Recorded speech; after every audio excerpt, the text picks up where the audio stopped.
રાજ્યમાં 2 દિવસ કમોસમી વરસાદની આગાહી. થંડરસ્ટોર્મ એક્ટિવિટીના કારણે 30 થી 40 કિલોમીટરની ઝડપે પવન ફૂંકાવાનું અનુમાન. આજે કેટલાક જિલ્લામાં હળવા વરસાદની આગાહી.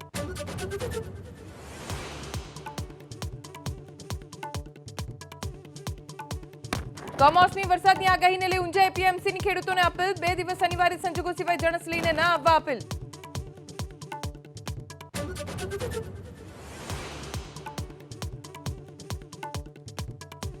મુખ્યમંત્રી સહિત સમગ્ર મંત્રીમંડળ કાલે જશે ભગવાન રામલલાના દર્શને. વિધાનસભા અધ્યક્ષ અને ભાજપ પક્ષના દંડક તથા ઉપદંડક પણ જશે અયોધ્યા. સવારે 9:15 વાગે ઉડાન ભરશે.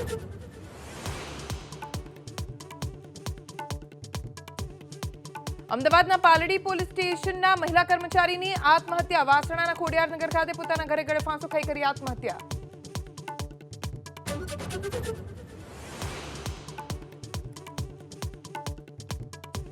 સાબરમતી નદીમાં પ્રદૂષિત પાણી મુદ્દે જીપીસીબીનું હાઈકોર્ટમાં સોગંદનામું. 7 એસટીપી અને 3 સીટીપી પ્લાન્ટમાંથી છોડાતું પાણી ધારાધોરણો પ્રમાણેનું નહીં હોવાનો જીપીસીબીનો સ્વીકાર.